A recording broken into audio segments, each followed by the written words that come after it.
আচ্ছা, এমন কি হয় যে ঘন্টার পর ঘন্টা কাজ করছেন কিন্তু দিন শেষে মনে হচ্ছে কাজ যেন এগোচ্ছেই না? যদি এমন একটা সুপার পাওয়ার পাওয়া যেত যা দিয়ে বেশি বেশি কাজ না বরং স্মার্টলি কাজ করা যেত, কেমন হতো? চলুন আজ আমরা সেই সুপার পাওয়ারটা নিয়েই কথা বলবো। এই প্রশ্নটা আমার মনে হয় আমাদের সবার, তাই না? কাজের চাপে প্রায়ই তো মনে হয়, ইস, দিনটা যদি আরেকটু বড় হতো। কিন্তু সমাধানটা যদি বেশি খাটুনি না হয়, তাহলে কি সে উপায়? আর সেই উত্তরটা হলো আর্টিফিশিয়াল ইন্টেলিজেন্স বা এআই। এখন এআই নামটা শুনেই ঘাবড়ে যাওয়ার কিচ্ছু নেই। এটাকে কোনো জটিল টেকনোলজি হিসেবে না ভেবে বরং ভাবুন এটা একটা নতুন সুপার পাওয়ার, এমন এক শক্তি যা আমাদের সবার কাজের ধরনটাই আমূল বদলে দিতে পারে। তো চলুন একদম শুরু থেকে শুরু করা যাক। এই যে আমরা বলছি কাজের নতুন সুপার পাওয়ার, এই এআই জিনিসটা আসলে কি, আর এটা ঠিক কিভাবে আমাদের সাহায্য করে? দেখুন, এআই প্রোডাক্টিভিটির ধারণাটা কিন্তু খুবই সহজ। সোজা কথায় এআই এর সাহায্য নিয়ে কম সময়ে, কম পরিশ্রমে আরও ভালো কোয়ালিটির কাজ করা। এখানে আসল কথাটা হলো শুধু যে কাজটা দ্রুত হচ্ছে তাই না, কাজের মানও কিন্তু আগের চেয়ে অনেক বেড়ে যাচ্ছে। এখানেই এআই এর আসল মজাটা। ভাবুন তো, এআই যেন আপনার একটা সেকেন্ড ব্রেন বা দ্বিতীয় মস্তিষ্ক।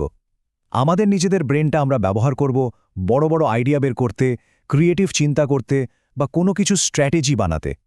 আর বাকি সব বোরিং, একঘেয়ে আর বারবার করতে হয় এমন কাজগুলো, ওগুলো সামলে নেবে আমাদের এআই সেকেন্ড ব্রেন।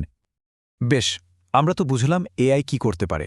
কিন্তু প্রশ্ন হলো, এটা ঠিক কিভাবে আমাদের প্রোডাক্টিভিটি বাড়ায়? মানে এর পেছনের কারণগুলো কি? এর পেছনে মূল কারণ আছে ৫টা।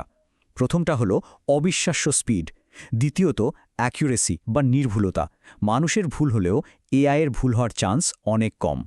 ৩ নম্বর কারণ, এটা কিন্তু ২৪ ঘন্টায় কাজ করতে পারে কোনো ক্লান্তি ছাড়াই। ৪, ডেটা অ্যানালাইসিস করে এটা আমাদের আরও ভালো সিদ্ধান্ত নিতে হেল্প করে।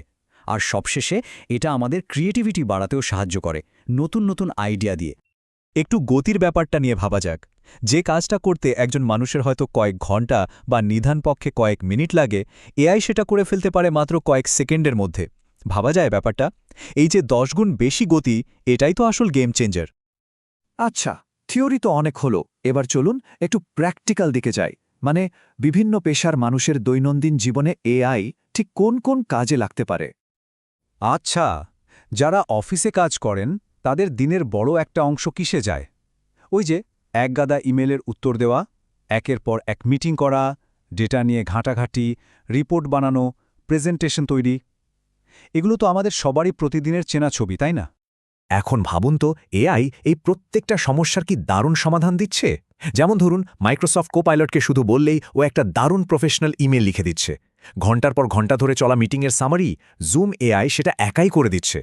কোনো একটা লেখার প্রথম ড্রাফট দরকার, নোশন এআই আছে তো। এমনকি প্রেজেন্টেশনের স্লাইড পর্যন্ত এখন প্রায় অটোম্যাটিক্যালি তৈরি হয়ে যাচ্ছে। এবার আসি ফ্রিল্যান্সারদের কথায়। তাদের লড়াইটা আবার একটু অন্যরকম। একদিকে টাইট ডেডলাইন, আরেকদিকে কাজের পাহাড়। এর মধ্যে মাথায় আবার আইডিয়াও আসতে চায় না, যেটাকে আমরা বলি ক্রিয়েটিভ ব্লক। আর ক্লায়েন্টের সাথে যোগাযোগ তো আছেই। এখানে এআই যেন একজন পার্সোনাল অ্যাসিস্ট্যান্টের মতো কাজ করে। কয়েক মুহূর্তের মধ্যে স্ক্রিপ্ট বা কন্টেন্ট তৈরি হয়ে যাচ্ছে। ডিসক্রিপ্টের মতো টুল দিয়ে ভিডিও বা অডিও এডিটিং হচ্ছে প্রায় অটোমেটিক। ক্যানভা এআই দিয়ে চোখের পলকে দারুণ সব গ্রাফিক ডিজাইন করা যাচ্ছে। এমনকি ক্লায়েন্টকে ফলো আপ ইমেল পাঠানোর কাজটাও এখন এআইয়ের উপর ছেড়ে দেয়া যায়। তো এতক্ষণ তো আমরা সম্ভাবনা নিয়ে কথা বললাম।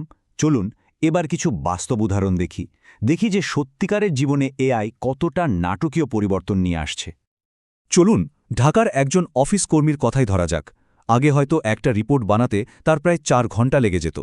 এখন এআই ব্যবহার করে সেই একই কাজ সে করছে মাত্র ১৫ মিনিটে। ভাবুন একবার, যে ইমেল সামলাতে আগে ২ ঘন্টা সময় যেত, এখন সেটা হয় মাত্র ৫ মিনিটে। আর মিটিংয়ে নোট নেওয়ার তো কোনো ঝামেলাই নেই, কারণ সেটাও এখন অটোমেটেড। এই যে পরিবর্তনটা, এটা কিন্তু ছোটখাটো কোনো ব্যাপার না। প্রোডাক্টিভিটি বা উৎপাদনশীলতা বেড়ে গেছে প্রায় ৪ থেকে ৬ গুণ। মানে একজন মানুষ এখন আগের চেয়ে ৪-৫ গুণ বেশি কাজ করতে পারছে। সংখ্যাটা আসলেই অবিশ্বাস্য। এবার আসি একজন বাংলাদেশি ফ্রিল্যান্সারের গল্পে। আগে ক্লায়েন্টের জন্য একটা স্ক্রিপ্ট লিখতে তার লাগত ২ ঘন্টা, এখন সেটা হয়ে যাচ্ছে মাত্র ২ মিনিটে। একটা থাম্বনেল বানাতে যেখানে ৩০ মিনিট লাগত, এখন লাগছে মাত্র ৩০ সেকেন্ড। আর এর মানেটা কি? এর সরাসরি মানে হলো কম সময়ে বেশি কাজ আর বেশি আয়। আর ছাত্রছাত্রীদের জন্য তাদের জন্য তো এআই একটা বিপ্লবের মতো। ঘন্টার পর ঘন্টা খেটে নোট বানানো বা একটা বড় চ্যাপ্টারের সামারি করার দিন কিন্তু শেষ। এখন মিনিটের মধ্যেই যে কোনো কঠিন টপিক খুব সহজে বুঝে নেওয়া যায়। এর ফলে পড়াশোনার গতিটাই অনেক বেড়ে গেছে। এটা তো গেল বর্তমানের কথা, কিন্তু ভবিষ্যৎটা কেমন হতে যাচ্ছে? মানুষ আর এআই এর এই অসাধারণ মেলবন্ধন আমাদের ঠিক কোথায় নিয়ে দাঁড় করাবে? সামনের ৫-১০ বছরে এআই শুধু একটা টুল হয়ে থাকবে না, খুব শীঘ্রই হয়তো আমাদের প্রত্যেকের একটা করে পার্সোনাল এআই অ্যাসিস্ট্যান্ট থাকবে। আমরা শুধু ভয়েস কমান্ড দেব আর বাকি সব কাজ হয়ে যাবে। আমাদের দৈনন্দিন রুটিন ম্যানেজ করা থেকে শুরু করে ব্যবসা চালানো, এমনকি পার্সোনাল কোচ হিসেবেও তখন কাজ করবে এআই। আসলে পুরো আলোচনার সারমর্মটা এই একটা লাইনেই বলা যায়, যে ব্যক্তি এআই ব্যবহার করতে জানে তার জীবন এখন ১০ গুণ সহজ ও দ্রুত। এটা শুধু কথার কথা নয়, এটাই এখন বাস্তবতা। এটা শুধু কাজের একটা নতুন উপায় না, এটা জীবন যাপনেরই একটা নতুন দর্শন। তো শেষ প্রশ্নটা এটাই, জীবনকে ১০ গুণ স্মার্ট করে তোলার জন্য, এই নতুন সুপার পাওয়ারকে কাজে লাগানোর জন্য আমরা কি প্রস্তুত? এই পরিবর্তনের সাথে তাল মেলানোর জন্য নিজেদের কতটা তৈরি করছি আমরা? উত্তরটা হয়তো আমাদের নিজেদেরই খুঁজে বের করতে হবে।